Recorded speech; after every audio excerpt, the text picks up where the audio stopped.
They took 11 humans captive. Then the galaxy remembered, Article 0. The cold woke me before anything else did. Not the cold of winter, not the cold of a broken heater or an open window. This was something different. It was the cold of a place that had never been designed for a human body. It pressed against my skin from every direction at once, and it did not let go. I opened my eyes. The ceiling above me was made of something clear and hard, like thick glass, but it was not glass. It hummed faintly when I pressed my fingers against it. The hum traveled up my arm and settled in my back teeth. I pulled my hand away. I was lying on a surface that was flat and slightly warm, which was the only warmth in the room. Around me, separated by those same clear walls, were other small spaces. I sat up slowly. My head felt heavy. My mouth tasted like metal. I am Dr. Yara Osei. I am a xenolinguist. I study language, specifically the possibility of language existing in forms that human mouths were not built to make, and human ears were not built to hear. I had spent 14 years of my life preparing for the moment humanity might encounter another intelligent species. I had imagined that moment 10,000 different ways. I had never imagined it like this. I looked to my left. A man was sitting up in the space next to mine, rubbing the back of his neck. He was built like someone who had spent years doing physical work. Wide shoulders, calloused hands, short dark hair. He looked around the room with the kind of calm that was not actually calm, but was the face a person puts on when they are deciding not to fall apart yet. I would later learn his name was Dayo Adebayo. He was a sergeant in the Marine Corps. At that moment, he looked at me and gave a short nod, the way soldiers sometimes do, as if to say we are both here, and we are both breathing, and that is enough for right now. To my right was a girl. She was sitting with her knees pulled to her chest, and her eyes wide open. She was 9 years old. Her name was Amara. She had been on a school trip to the Meridian Orbital Station when everything happened. The trip was supposed to last 3 hours. She was supposed to go home for dinner. She did not cry. I do not know how she did not cry, because I was 36 years old, and I was fighting very hard not to. There were 8 others spread across the room. I counted them the way you count things when you need something concrete to hold on to. 11 of us total. In the cell across from mine was a woman named Claire Dunmore. She had short gray hair and wore a soil-stained field jacket. She was a botanist, 81 years old, and she was the first person in the room to speak. These walls conduct low-frequency electromagnetic current, she said, as if she were noting the weather. Not enough to cause harm. Enough to monitor. They are watching how we breathe. Nobody answered her immediately. I think we were all processing the fact that we were in a cell, in a ship, somewhere that was not Earth, or the orbital station, or anywhere we had ever been. The ship moved. I felt it in my stomach, a slow and deep shift in direction, not like turbulence but like a planet turning. Whatever was flying this vessel, it was not in a hurry. It had no reason to be. I looked around the room more carefully. On the far side, behind more of those clear polymer walls, I could see 2 of them. The Veth Saran. I had no name for them yet. I had only what I could observe. They were tall, much taller than any human, at least 7 feet, and thin, in a way that made them look fragile, until you saw how they moved. They moved with complete precision, nothing wasted, no gesture that did not serve a purpose. They had 4 arms, 2 primary and 2 secondary, and their faces were smooth and pale, nearly featureless, except for their eyes. Their eyes were large and dark and completely still. They did not blink in the way we blink. They did not appear to blink at all. One of them held a flat device and looked at us as if we were files to be sorted. The other stood near the door. Neither spoke. Neither looked at us with anything I could interpret as emotion. That was what frightened me most. Not hostility, not anger, but pure and total neutrality. We were not enemies to them. We were not even interesting. We were just here. I began to think in the language of my training. Observe, catalog, do not assume. What is the function of the behavior in front of you? What does it serve? But the training had gaps. The training had been built around the assumption that when we met another species, we would meet them on something approaching equal ground. Not like this. A young man in one of the cells was trying to press his fingers against the walls in a specific pattern. He was muttering under his breath. His name was Oliver Hatch. He was a quantum engineer, 29 years old, and even here, even now, he was running calculations. I could see his lips moving. He pressed his palm flat against the wall and closed his eyes. Then he opened them and looked at me. "It weakens," he said quietly. "The field. It's not constant. There's a cycle." I did not know if that information was useful yet. I filed it away. The woman in the far left cell had not moved since I woke up. She was sitting perfectly still with her hands resting on her thighs, and her face turned slightly upward. Her name was Nadia Brennan. She was a hospice nurse. She was 38. She told me later that she had spent years sitting beside people who were afraid, people who were in pain, people who needed someone near them to be still and steady. So that is what she did. She was still and steady. She was doing it for all of us, I think, even before she knew us. In the cell beside her was the one person in the room I had not yet looked at directly, because every time I started to, I had to look away again. It was the child, Amara. She was still sitting with her knees up. Now she was looking at the botanist, Claire, who was still narrating observations about the walls in a calm, professional voice. Amara said, "Are you a scientist?" Claire turned and looked at her with complete attention, the way a good teacher looks at a student. "I am. I study plants." "Do plants have feelings?"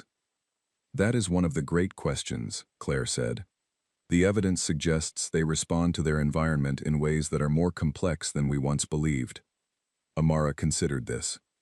"I think they do," she said. "My grandmother talks to her tomatoes." Claire smiled. It was the first smile in that room. I do not know why it hit me so hard.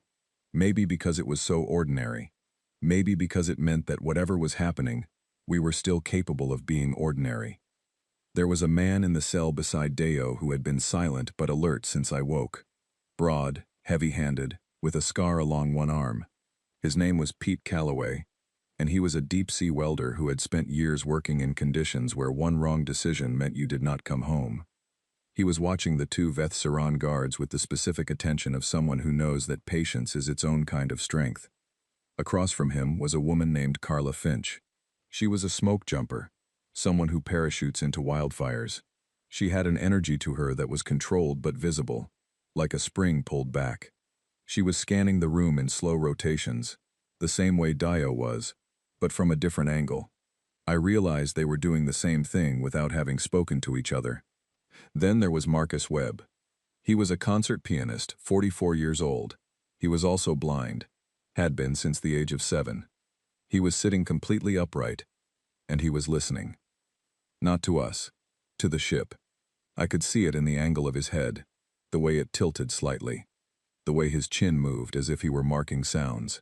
He was building a map of the place the only way he knew how. And beside Marcus was a girl named Penny Grove. She was 16, and had been accompanying her uncle on a trip to the station when everything happened. Her uncle was not among us. I do not know what she thought about that. She never spoke of him. What she did instead was ask Marcus if he needed help. And when he said no, she sat beside him anyway, close enough that their shoulders were nearly touching, because sometimes presence is the help. And finally, behind me, in the cell I had overlooked at first, was a man named Leonard Kay. He was a trauma surgeon, 53, and he was examining the door seam of his cell with one finger, tracing the edge, measuring it. He looked up and caught me watching. 19 millimeters, he said. The gap. Not enough for anything useful right now. But you'll keep measuring, I said. Always, he said. Those were my 10, 11 including me, a xenolinguist, a marine, a quantum engineer, a trauma surgeon, a botanist, a deep-sea welder, a smoke jumper, a hospice nurse, a blind pianist, a teenage girl, and a 9-year-old who should have been home eating dinner. The Veth Saran guard with the device walked past our cells without looking at us. On the screen it held, I caught a glimpse of something. A list. A classification system. At the top of our entry, in a script I could only partially read because it was not designed for human eyes, I made out a designation. The symbols roughly translated, I would discover later, to something like Class 4, pre-convergent, emotionally volatile, not eligible for treaty. Not eligible for treaty. That was what we were to them. Not partners, not even a threat. We were a sample from a species that had not yet earned the right to be spoken with as equals. I did not know then that this assumption was about to become the most catastrophic mistake the Veth Saran had made in 4,000 years. I did not know about Article 0. Neither did they, it seemed. Or rather, they knew the words. They simply did not believe the words would ever apply to something like us. They were very, very wrong. The ship adjusted course again. I felt it in my spine. Somewhere above us, stars were moving. Somewhere behind us, Earth was getting smaller. And in 11 small cells made of polymer and light and cold, 11 human beings were already doing what humans have always done when something takes everything away from them. They were starting to think. The second day was the one that changed everything, though I did not realize it at the time. I woke before the others. The lighting in the room had shifted, slightly bluer now, and cooler. And I understood from this that the Veth Saran had a cycle they considered standard for an active period. It was not designed for human biology. My body wanted sleep. I told it to wait. I lay still, and I listened. Marcus had taught me that without intending to. I had watched him the day before, the way he gathered information through sound, the way a slight change in the ship's hum meant a door had opened somewhere 2 corridors away, the way a drop in the air pressure meant something large had moved through the passage outside.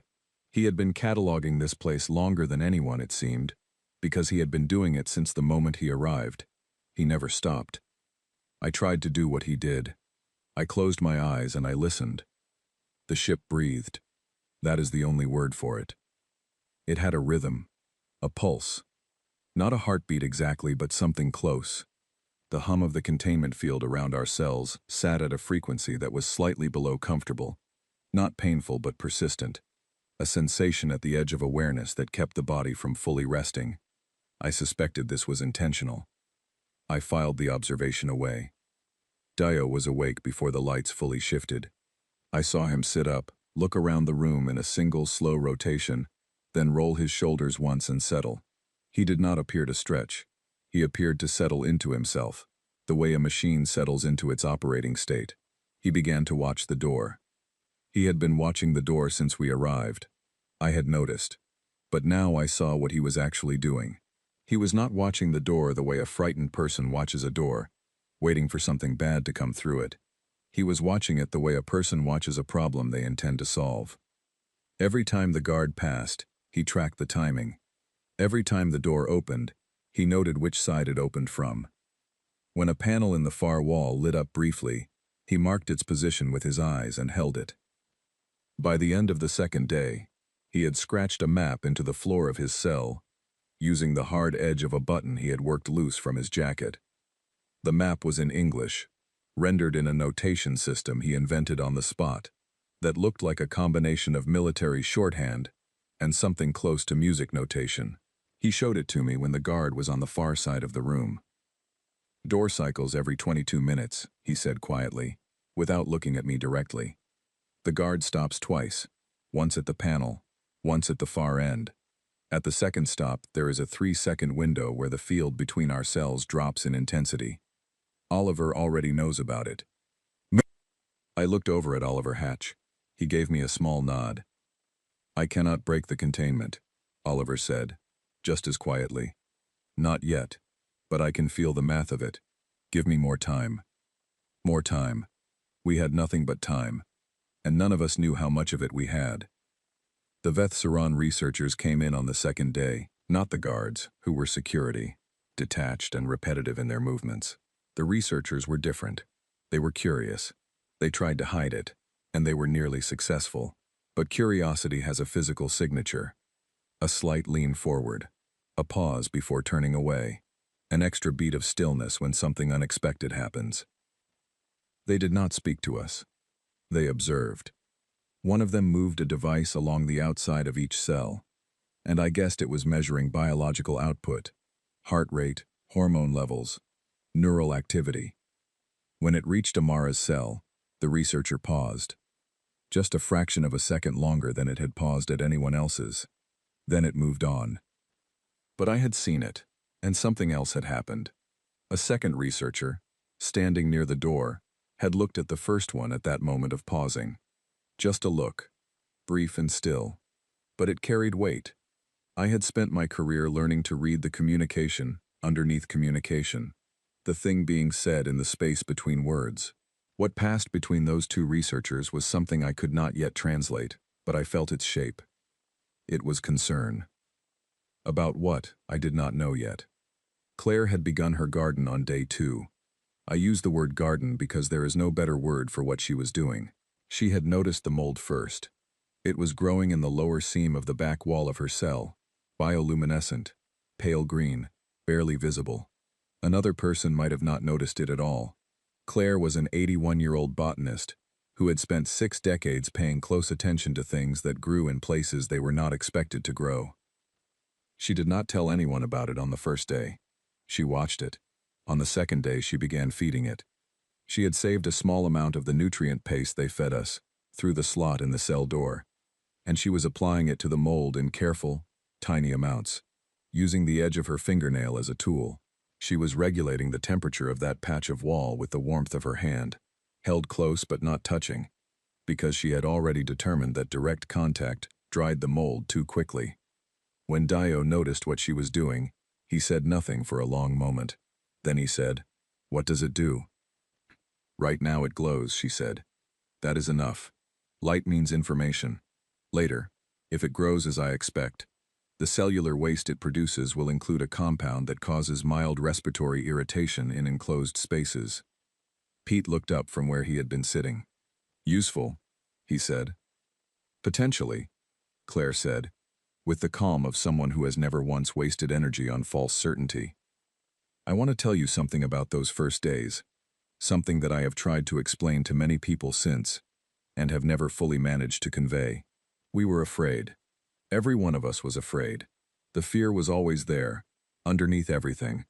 A constant pressure in the chest, a tightness in the throat when the lights shifted, and you did not know what it meant. Amara was afraid.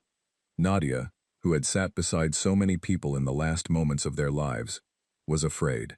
Even Dio, who expressed almost nothing, would sometimes go still for a long moment before starting his observations again. And in those moments I could see the weight of it behind his eyes. But here is what I could not have predicted, what none of the Veth Saran's models could have predicted. The fear did not separate us. It did the opposite.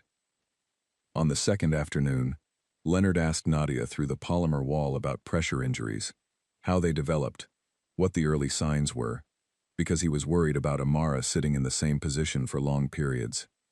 Nadia told him. Then she asked Pete about something she had noticed in his breathing, whether it had always sounded like that, or whether it had changed. Pete said it had always been like that, a minor thing from a diving incident years ago. Nadia nodded and kept it in mind. Oliver explained the containment field cycle to Penny in terms she could follow, not because it was immediately useful to her, but because he had found that teaching what he knew made him feel less helpless. And Penny had asked. Penny asked about everything. She was 16, and she had a mind that attached itself to new information, the way a burr attaches to fabric. And once she understood the basics of what Oliver was describing, she began asking questions that sent Oliver back to his own calculations, with a new set of variables. Marcus sat against the shared wall between his cell and Dio's and tapped a pattern with 2 fingers. Dio listened. Then he tapped back. They were building a code, not from any existing system, from scratch, between themselves, in the space of an afternoon. None of us said, "Let us cooperate." None of us held a meeting or made a plan. We simply began doing what the people we were had been trained to do, and those things happened to fit together. The Veth Saran observer I would come to know as Thiel Voss was in the room for all of it. I noticed this individual on the second day, because unlike the other researchers, who came and left on a rotation, this one stayed. They stood near the observation panel and watched. And what distinguished them from the others was not just the staying. It was the stillness. Not the detached stillness of the guards. Something quieter. Something that looked, if I was reading it correctly, like a person who has just seen something they do not have a word for. On the evening of the second day, when the lighting shifted toward its lower setting and the others had begun to rest, I moved to the edge of my cell that faced the observation panel and I sat down. I waited until Thale Voss was facing me. Then I pressed my palm flat to the wall and held it there. I did not know if this gesture meant anything to Aveth Saran. It means something to humans. It means I am here. It means I see you. It means whatever else you are not alone in this room. Thale Voss did not move for a long time. Then, slowly, with the precision that all Veth Saran used in every movement, they raised one of their secondary hands and pressed it, flat, to the panel on their side. I felt something unlock in my chest. Not hope, not yet, but the beginning of the thing that hope is made from. When the food slot opened the next morning and the nutrient paste was delivered, there was something else beside it. A small flat chip, dark gray, slightly warm to the touch. No instructions. No label. I picked it up and held it in my palm and looked at it for a long time. Then I looked at the observation panel. Thale Voss was not visible, but the panel hummed once, briefly, in a frequency that was different from the containment field. Softer, more deliberate. I understood. It was a data chip. It was a risk that could end very badly for the one who had placed it there. And it had been placed by the one person on this ship who had stopped long enough to see us as something other than a sample. I hid it in the lining of my jacket. I did not tell the others yet. I needed to know what was on it first. But as I sat there with that small piece of risk and trust hidden against my ribs, I heard Claire in her cell, speaking softly to the mold on her wall. I heard Dio tapping quietly to Marcus. I heard Amara asking Oliver what stars were made of, and Oliver answering in full, careful detail, as if the question deserved nothing less. We were in a cage. We were far from home. We did not know what was going to happen to us.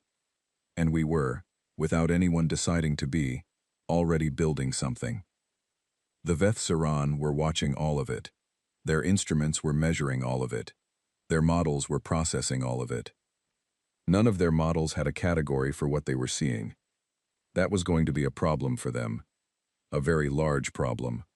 One that had a name written in the oldest law in the galaxy. A name that had not been spoken aloud in 4,000 years. They just did not know it yet. The chip was the size of my thumbnail and it almost ended everything before it could begin. I waited until the observation cycle shifted. The period of about 40 minutes each day when the monitoring intensity dropped and the secondary systems ran their diagnostic loops. Oliver had identified it by feel, the slight change in the field's texture against his skin.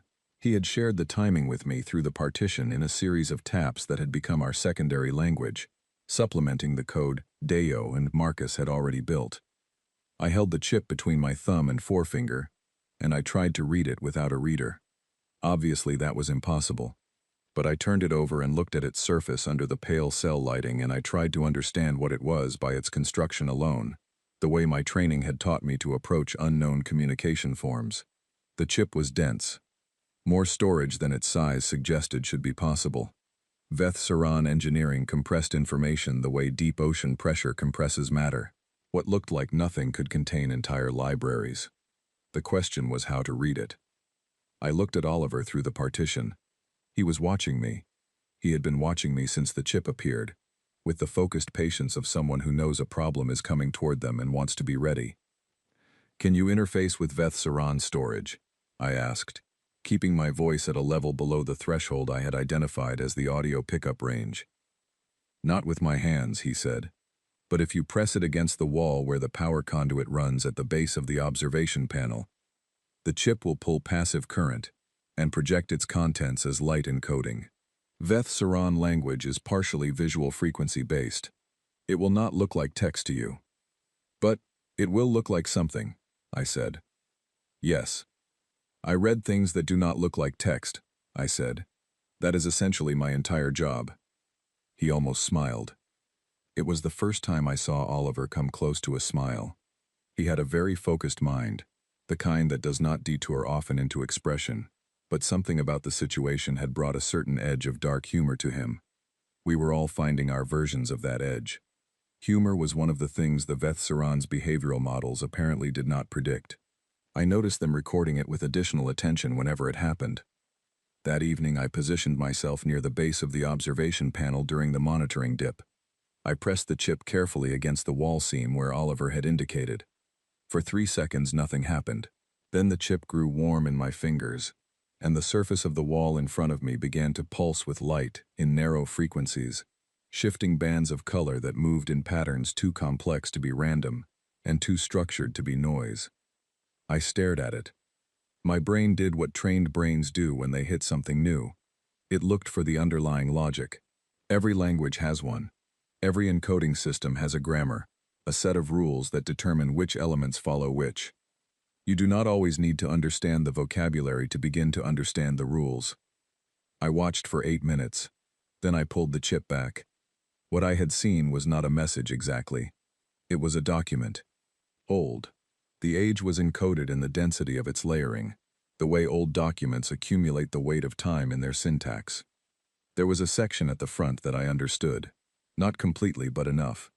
Because the Veth Saran used a base 12 numerical system, and the numerals were consistent with what I had already decoded from observation. The number at the header was large. It referred to a time unit. When I converted it, my best estimate placed the origin of the document somewhere between 3,800 and 4,200 years ago. Whatever Thale Voss had given us, it was ancient. I told the others that night. Not the full content, because I did not yet have it, but I told them there was a document, that it was from the Veth Saran's own legal archives, and that someone on this ship had risked something significant to put it in my hands. Why? Pete asked. He was leaning against his cell wall with his arms folded, watching me with steady eyes. Because I think what we have been doing in here frightens them, I said. Not us specifically, but what our behavior means under their law. I think Thale Voss knows something that the others are trying not to acknowledge. What kind of something? Carla asked. I told them what I had managed to read so far. The document contained a clause. A single clause that had apparently ended a war so total that neither side survived it well enough to leave a complete record. A clause so serious that every spacefaring civilization in this part of the galaxy had signed it and agreed to be bound by it. Not out of ethics, but out of pure survival instinct. A clause that described a set of specific behaviors. 3 of them, I said. If a captive species displays all 3, under conditions of mortal stress, the species is automatically reclassified. Immediately. Without a hearing. Without a vote. Reclassified as what? Leonard asked.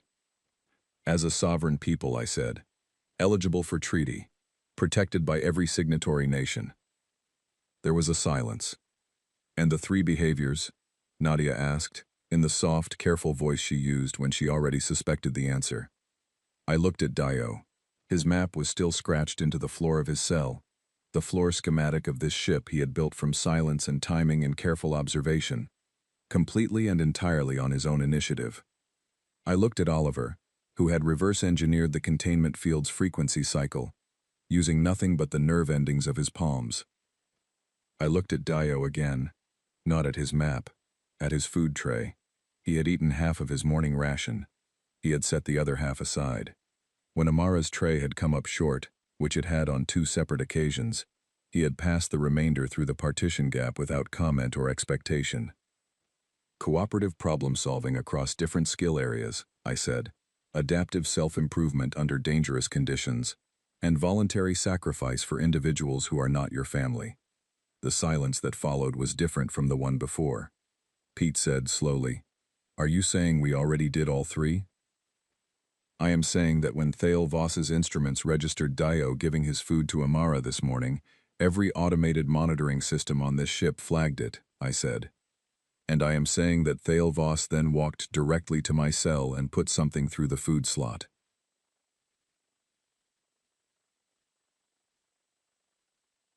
Another silence. Claire said, without looking up from where she was tending her mold garden. So we did not do anything wrong. No, I said. We just did what people do, she said. Yes, I said. And apparently that is exactly the problem. Marcus turned his head toward me at a slight angle.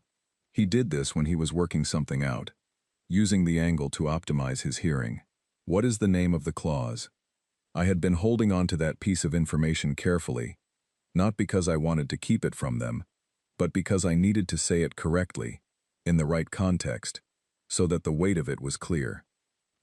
Article 0, I said. It is called Article 0 because it was added before all the others, before the compact was complete, before they agreed on anything else. They agreed on this, because without this, nothing else the compact said would matter. Deo was quiet for a moment. Then he said, and the Veth Saran are in violation. Yes. Which means they cannot release us without admitting it, he said. And they cannot keep us without compounding it. Yes. He looked at the floor of his cell, at his map, at 9 days of careful, patient work scratched into polymer, with a jacket button. Then he looked at Amara, who was listening to all of this with the wide, serious eyes of a child who understands more than adults expect. Nobody planned this, he said. It was not a question. No, I said. We were just being ourselves. He nodded once. Good, he said. I prefer it that way. What happened over the next 4 days was not visible to us directly. It was happening in corridors and command rooms and encrypted communications channels that we could not see. But we could feel it. The ship began to change around us.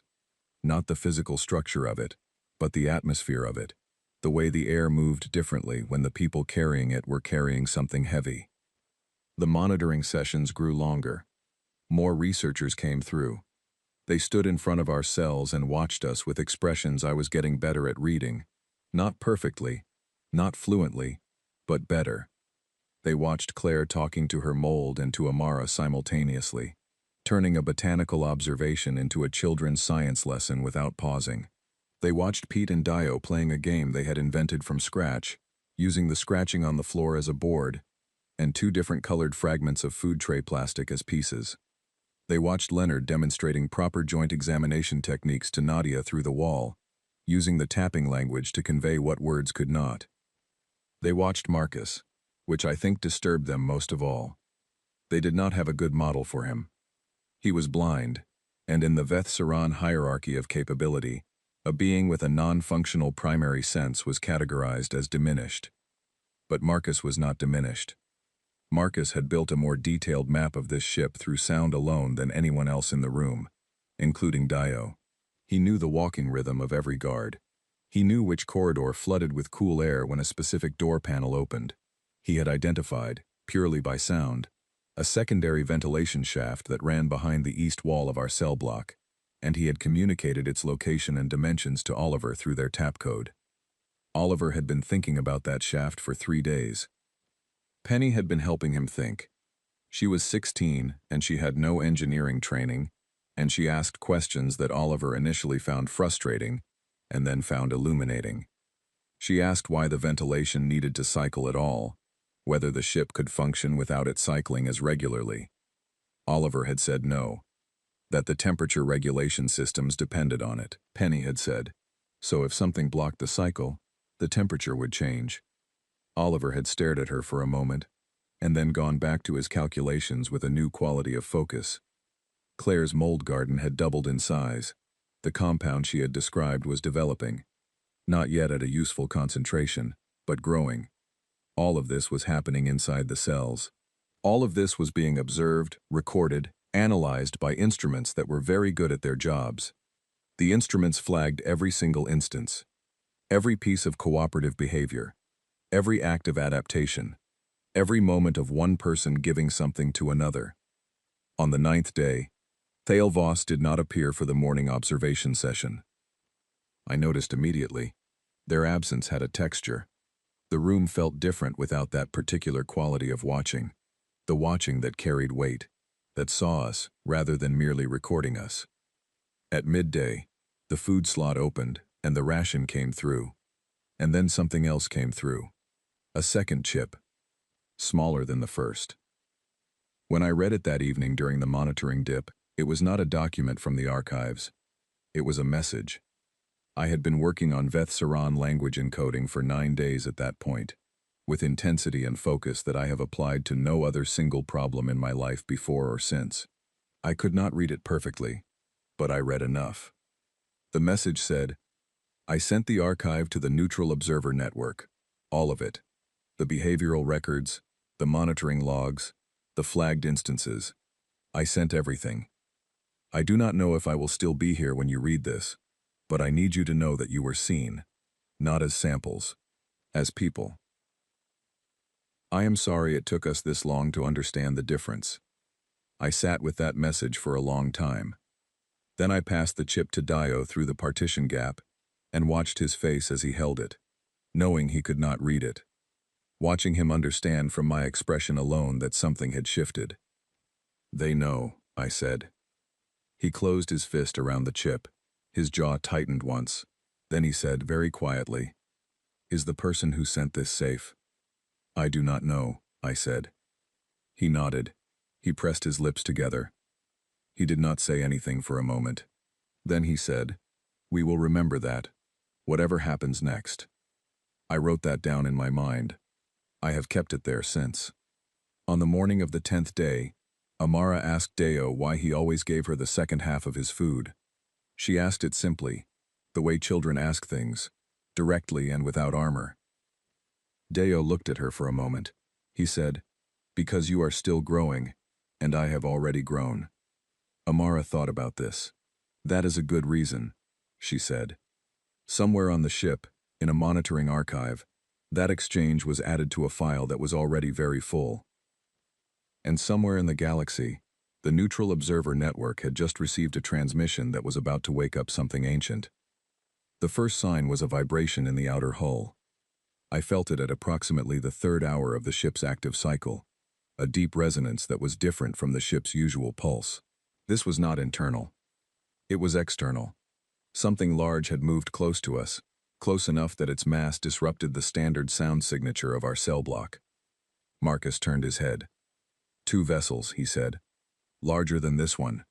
Moving in parallel, one on each side. Oliver pressed his hand to the wall. His eyes went distant. The field pattern changed, he said. The containment field. It is still active, but the power allocation just shifted.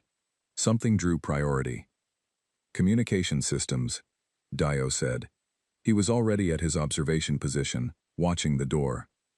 They are receiving something that is using a lot of bandwidth.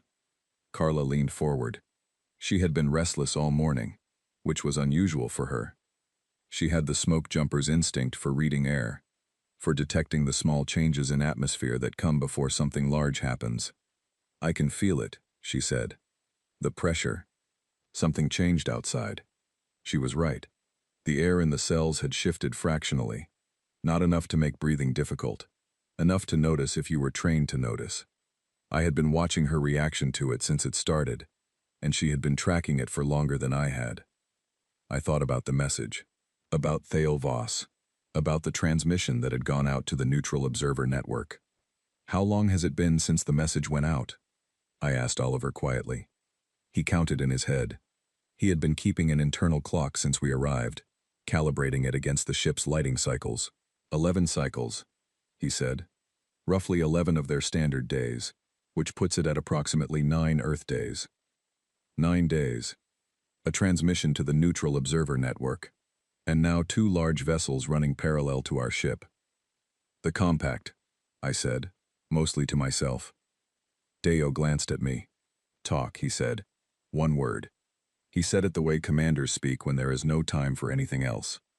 Article 0 has an enforcement mechanism, I said. If a violation is documented and transmitted to the Neutral Observer Network, the network notifies all compact signatories automatically. It is not a request. It is not a recommendation. Every signatory that maintains a treaty fleet is obligated to respond, not eventually, immediately. Pete unfolded his arms slowly. How many signatories are we talking about? Based on what I could read from the archive chip, I said, The compact has been building for 4,000 years. The number of signatories at the time the archive was last updated was over 40. Carla let out a slow breath. 40 civilizations, Leonard said from his corner, in the careful tone of a surgeon who is deciding not to react emotionally to information until he has all of it. All of them notified. Not just notified, I said. Required to act. The clause does not allow observation. It does not allow deliberation. Deliberation is what the clause was designed to prevent, because in the war that created it, the time lost to deliberation was the time in which everything was lost. The room was quiet. Not the frightened quiet of the first day. Something more focused. Then Marcus said, "How many ships?" It was such a practical question, so perfectly Marcus, that I almost smiled despite everything. "I do not know," I said. "More than 2. As if the ship had heard me, the hull vibrated again. Longer this time. Deeper. When it stopped, the quality of silence that followed was the kind that comes after a very large thing has spoken. "They are hailing this vessel," Marcus said. "I can hear the communication systems cycling. Multiple incoming frequencies." The guards changed. I noticed it within minutes. The guards who had been stationed outside our cells for the past 10 days had a specific pattern to their movement, rehearsed, regular, the movement of people who expected nothing unexpected to happen. The new guards moved differently. Their posture had changed. Their route had shortened. They were staying closer to the door. They were not watching us anymore. They were watching the door. Pete saw it at the same moment I did. He caught my eye across the room. He gave a small, slow nod. We both understood. When the guards start watching the door, it means the threat is no longer inside the room. Amara had been very still during all of this. She was sitting in her usual position, knees up, watching the room. She had a quality that I had noticed increasingly over the past several days. A kind of alert stillness that was not the stillness of a frightened child, but the stillness of a child who is learning very quickly. She had been absorbing everything, every conversation, every tap code session with Dio, every science lesson from Claire, every explanation Oliver gave to Penny. She had been building an understanding of her situation with the thoroughness and lack of drama that only children who are fundamentally serious about the world can manage. "Are people coming to get us?" she asked. I looked at her. I decided not to soften it. She had earned the honesty. "Not exactly," I said. "People are coming because of us. Because of something we did that had consequences we did not know about." "Good consequences or bad?" she asked. "For us," I said. "I believe good." She thought about this. "And for the ones who took us?" I paused. "Complicated." She accepted this with a nod that was so adult it made my chest ache. What happened in the next several hours happened mostly outside our sight and sound range, but I have since been able to construct a rough account from the neutral observer records that were later made public. The Veth Saran command ship, which was what our vessel was, received 64 incoming hails within the first 6 hours after the 2 flanking vessels appeared. Those 2 were advance scouts from the nearest compact signatory nation, the Orvan Collective, who maintained a treaty fleet in this sector. They had received the transmission from Thale Voss and had moved immediately, as the clause required. By the time the command ship's captain had processed the first 2 hails, 4 more vessels had arrived. By the time she had drafted a response to those, 17 treaty fleets had activated. The Veth Saran were not unprepared for conflict. They were a capable civilization with considerable resources, but Article 0 did not describe a conflict. It described something worse. It described an obligation, the obligation of every compact signatory to treat a violation of Article 0 as a violation against themselves. Not symbolically, literally. Under compact law, the Veth Saran had not merely taken 11 humans captive. They had, in the language of the document, committed an act of species-level aggression against a pre-recognized sovereign entity. The captain of the command ship now had a choice. She could deny the documented evidence, which was impossible, because Thale Voss had transmitted the raw monitoring data and the behavioral flag records, and the archive chip's provenance, and there was no version of the data that supported denial. She could destroy us, which would add the violation of murder to the violation already on record, and would transform a diplomatic crisis into a galactic one. Or she could open communication and attempt to reach a resolution. She chose communication. I believe this was not kindness. I believe it was the only door she could see that did not lead somewhere from which there was no return. We knew none of the specifics. What we knew was that the food slot opened at the regular time that evening, and the rations were slightly larger than they had been. Not much, but measurably larger. Nadia noticed first. She said nothing about it aloud. She simply made eye contact with me and then looked at the tray. I looked at mine. I understood. Somebody was trying to signal something, whether it was goodwill or a mechanical error, or an attempt to keep us in good condition for whatever negotiation was coming.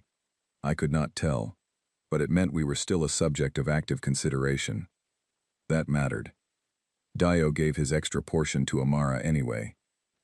And Veth Saran monitoring system logged this as a voluntary sacrifice for a non-related individual performed under reduced threat conditions, which placed it in a specific category in their behavioral taxonomy. That category had a flag attached to it. The flag had been there since the document was first archived 4,000 years ago.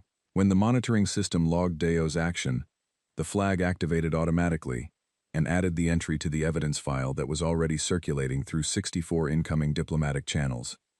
Oliver told me about this later, after everything. He had watched the monitoring panel flicker when Dio moved his tray.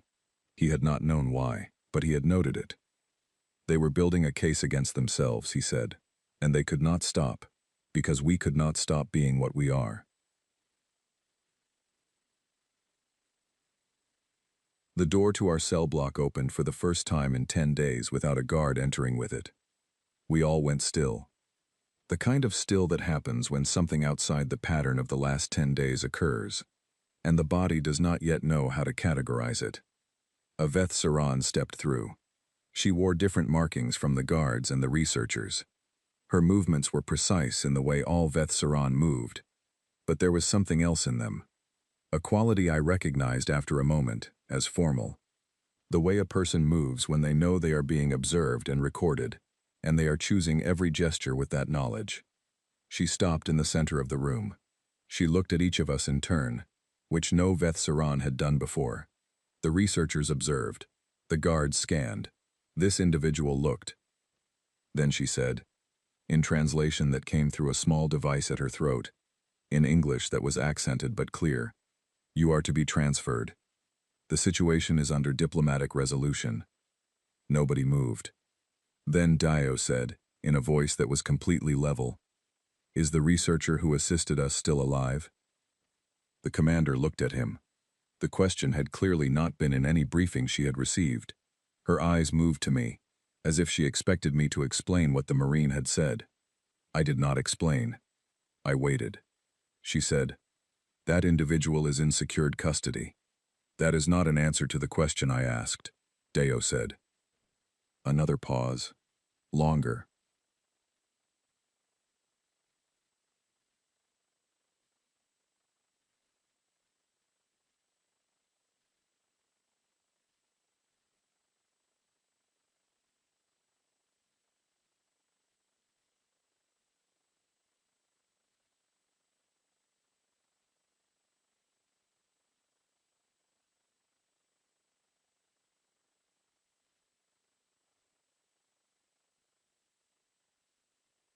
The commander stared at him.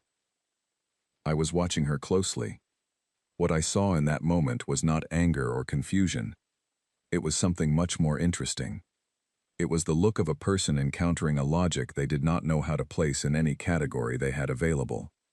We were captives. We had just been told we were being released, and the first thing the captive had done was use his one moment of leverage not to demand anything for himself, but to advocate for the person who had helped us at the cost of their own safety. She turned and left the room without further statement. Leonard exhaled very slowly. "That went well," he said. Carla made a sound that was almost a laugh. Marcus said, quietly, toward no one in particular, "I count 8 ships now. Maybe 9. The hull signatures are overlapping." Penny said, I do not actually know what Article 0 is. Can someone please explain it fully now? So while the Veth Saran command ship sat surrounded by the fleet of 40 civilizations who had been waiting 4,000 years for this exact situation to occur, 11 humans in a polymer cell block had a conversation about galactic law, botanical chemistry, containment field engineering, and why a 9-year-old's presence had been the most legally significant part of the entire incident. Amara listened to all of it. When we got to the part about how her being here had mattered, she was quiet for a moment. Then she said, "I am glad my school trip was useful." No one could quite explain why that made half of us laugh, and half of us close our eyes, and breathe out very slowly. But it did. And a Veth Saran monitoring system in the wall noted the occurrence of group emotional expression under reduced threat conditions, and added it to a file that was already, by any definition, complete. The neutral observer ship was called the Veranda, which was not its actual name, but what Marcus started calling it, after he heard the sound of its hull on approach. He said it had a wide, open frequency signature, like a covered porch on a summer evening. The name stuck among us immediately and without discussion. By the time we transferred aboard, we were all calling it the Veranda. The neutral observer species had no common name in human language yet. They were old. That was the first thing I understood about them. Not old the way a government is old or a tradition is old the way a mountain range is old, present through so many layers of history that they had simply become part of the landscape of the galaxy itself. They moved slowly and spoke rarely. When they did speak, it was with the deliberateness of people who have learned that most words are unnecessary. The one who met us at the transfer point was tall and gray, and had eyes that did not focus on you so much as encompass you, the way a room encompasses what is in it. They looked at each of us in turn and then said, in translation, "You have been a long time coming." None of us knew what to say to that. Amara said, "How long?" The observer tilted their head. It was a gesture of appreciation, I thought. Of the question more than the asker, though both mattered. "Longer than your species has had written language," they said. The transfer itself was brief. The 11 of us moved from the Veth Saran ship to the Veranda through a passage that was lined with a material that absorbed sound and radiated a mild warmth. It felt, in a way that was clearly not accidental, welcoming. Someone had designed this passage to feel welcoming. I do not know how many species had walked through it over the centuries. I thought about that as I walked, and found it did not frighten me. It made me feel, very unexpectedly, accompanied. On board the Veranda, there was a suite of rooms that had been prepared for us. They were large and warm, and had actual beds, and actual food, and a window that looked out at actual stars. Amara stood at that window for a long time without speaking. When she finally turned away, her face was the face of someone who has just finished processing something enormous, and has decided to file it away carefully for later. Nadia sat down on the floor immediately upon entering the room, not in collapse but in simple relief, and then laughed very quietly at herself for doing it. Leonard sat beside her and said nothing, which was exactly right. Pete went to the window and stood next to Amara and looked at the stars and did not say anything either. Oliver sat down and immediately asked if there was any data access. The observer assistant assigned to our room handed him a device, and he disappeared into it within seconds. We did not disturb him.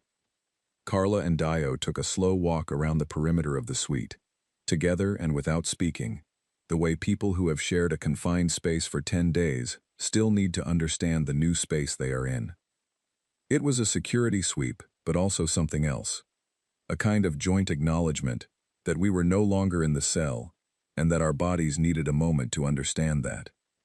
Marcus sat in a chair near the center of the room and listened to the Veranda the way he had listened to the Veth Saran ship, building his map.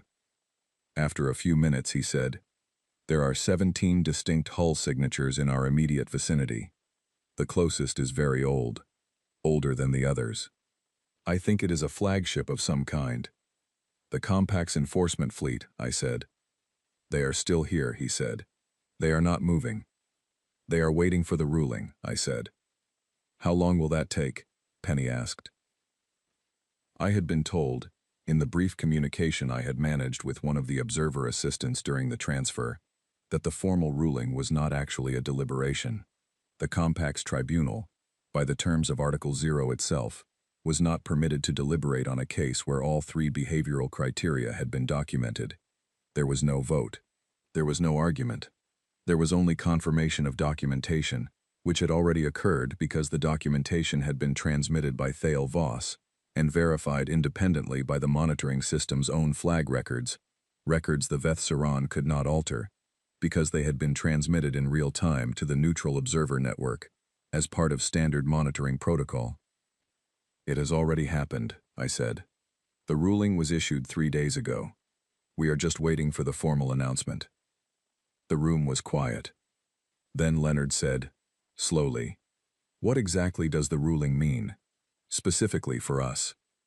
I had been thinking about how to explain this.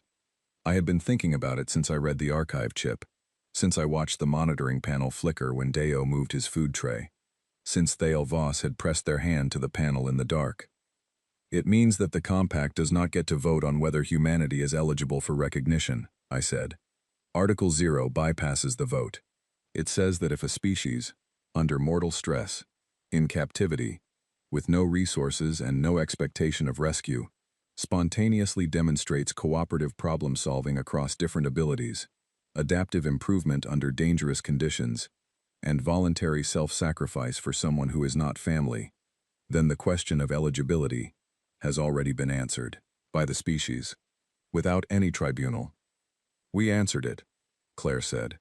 She was examining a small potted plant that had been placed on a side table in the suite, turning the pot slowly and noting its root structure, without knowing we were being asked. Yes, I said. That was the only way to get an honest answer, she said, setting the pot down with gentle precision.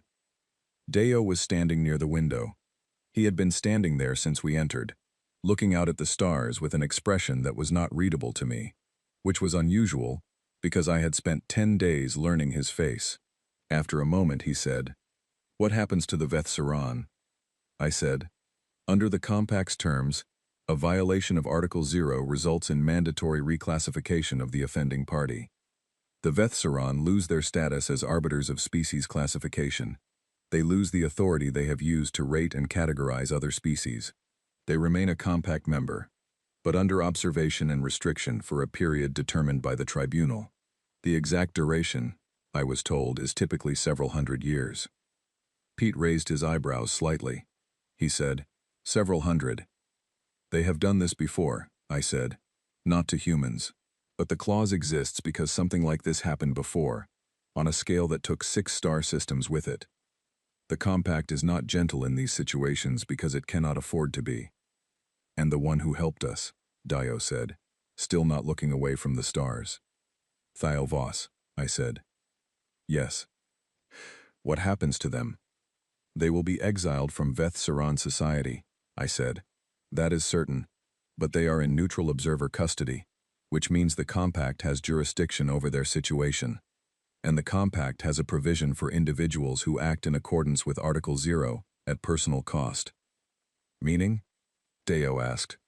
"Meaning they are protected. Not by us. By the Compact itself. They cannot be returned to the Veth Saran for punishment." Deo was quiet for a moment. Then he said, "That is not enough." I waited. "We should make a statement," he said. "Not a complaint, not an accusation. A statement on behalf of Thale Voss. We put it into the formal record, our testimony of what they did and why, in our own words. If we are now a recognized species, we have standing to enter testimony into the Compact record." Oliver looked up from his device. "Technically," he said, "we do. I just read the procedural guidelines." Dio turned from the window and looked at me directly. "Then you write it," he said. "You are the one who talked to them. You are the one who read the message. You are the one who knows what it cost." I looked at him. I thought about the food slot, the chip warm in my palm, a hand pressed flat to a panel in the dark.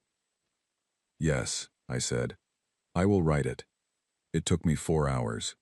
I wrote it in the plain suite on the veranda, at a simple desk near the window where the stars were visible, and I wrote it by hand, first on paper. The observer assistant had provided, because I think better by hand, and then I transcribed it into the compact's formal submission format. I wrote what I had observed. I wrote what had been risked.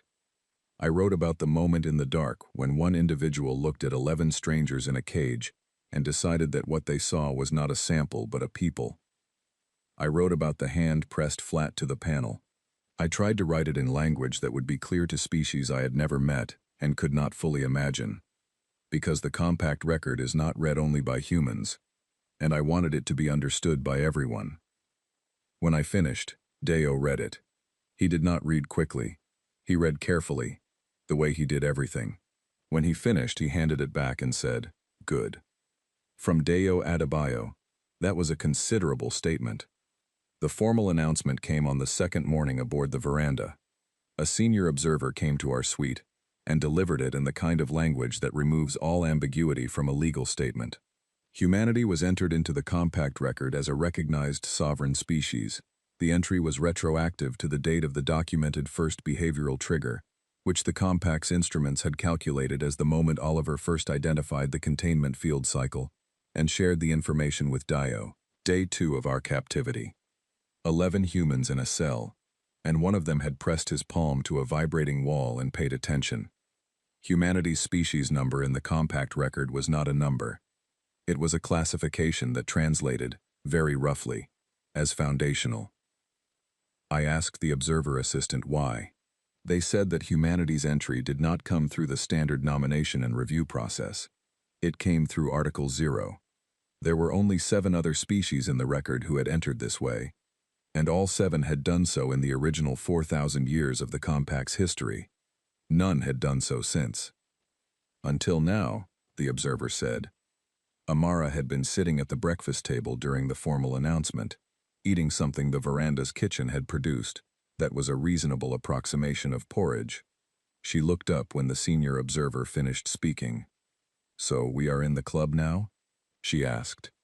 The senior observer looked at her with an expression that I would describe, imperfectly, as one that an ancient being has when they encounter something they did not expect to find charming. "Yes," they said. "You are in the club." Amara considered this. "Were we voted in?" "No," they said. "You demonstrated your way in." She nodded, satisfied, and went back to her porridge. Penny started crying at this point. She did it quietly, and did not stop when anyone looked at her, which told me she had been holding it in for a long time, and had simply decided that this moment was an acceptable one to let go. Claire moved to sit next to her and did not say anything, which was exactly right. Marcus was at the window. He had been at the window since the announcement started. When it finished, he said, without turning, "I think the fleet is moving." I went to stand beside him. I looked out at the stars. He was right. The signatures he had been tracking since we boarded, the 17 vessels stationed in the vicinity, were beginning to shift, not leaving but repositioning, moving from an enforcement posture to something more relaxed, the way a crowd that has been holding its breath lets the breath out slowly when the crisis resolves. Oliver was already in his device, reading. After a few minutes he looked up and said, "They are publishing the full behavioral record. The compact is making it public. Every monitoring log, every flagged instance, the food tray entries, the map, the field cycle identification, all of it." "Why?" Leonard asked. "Because Article 0 requires it," Oliver said. "When the clause is invoked, the documentation becomes part of the public compact record. Every species in the compact can read what we did, what the Veth Saran did, what Thale Voss did, all of it." The room was very quiet for a moment. Then Pete said, very quietly, "So everyone is going to know that Amara, asking Claire about plants, was in a galactic legal record." Amara looked up from her porridge with an expression of complete delight. "I need to tell my grandmother," she said. I wrote humanity's first formal statement to the Galactic Compact that afternoon. I had been asked to do so by the senior observer, who explained that all newly recognized species were invited to submit an opening statement for the record. It was voluntary but traditional. Some species had submitted hundreds of pages. Some had submitted nothing. I wrote one paragraph. I kept it one paragraph because everything important can be said in one paragraph if you choose your words with care. It said, "We were here before you noticed us. We built things and broke things and tried again, and helped each other when the trying became too hard. We failed regularly and did not stop. We were afraid constantly and moved forward anyway. We loved people we had no reason to love, and protected strangers at cost to ourselves and asked questions we did not know the answers to, because we thought the answers might matter. We do not come to this compact as a finished people. We come as a people in the middle of becoming. We ask one thing: do not make us prove ourselves through suffering again. We have earned the right to be met at the door." Deo read it. He did not say good this time. He read it twice and then he folded the paper it was written on and put it in his pocket. I understood. It was not just a statement to the compact. It was ours. All 11 of us. A xenolinguist who had spent her career preparing for a moment she could not have predicted. A marine who had mapped an alien ship in the dark with a jacket button. A botanist who had grown a garden in a prison cell. A quantum engineer who had heard the math of a force field through his skin. A trauma surgeon who had measured a 19-millimeter gap and kept measuring. A hospice nurse who had been still and steady for all of us before she knew any of us. A blind pianist who had mapped what none of us could see. A smoke jumper who felt the air change before anyone else did. A deep-sea welder who watched and waited and did not break. A 16-year-old who asked questions that changed the answers. And a 9-year-old who should have been home for dinner and instead became, without trying or knowing, the clearest proof the galaxy had ever documented that some species are exactly what they appear to be. The fleet outside the veranda's window was moving now. Not away, alongside, accompanying us. Leonard stood at the window and watched them for a long time. Then he said, "They are going to write about this." "Yes," I said. "For a very long time." "Yes," I said. He was quiet for a moment. "Good," he said. I wanted on record that Oliver's palm identification of the field cycle was the smartest piece of individual problem-solving I have ever witnessed. Oliver looked up. "Thank you," he said. And then, after a pause, the map Deo made with the jacket button was more useful. Deo did not respond to this, but something in his face shifted, very briefly, in a way that I think was what Deo Adebayo looked like when he was pleased. The veranda turned toward home. The stars moved around us in the way they always move, which is to say they did not move at all, but we did, carrying with us 10 days of a cage and a garden and a map and a chip and a message, and a hand pressed flat to a panel in the dark. Carrying the name of a clause that was 4,000 years old, and had been waiting, patiently and without knowing it was waiting, for 11 specific people to do nothing more remarkable than be themselves under difficult conditions.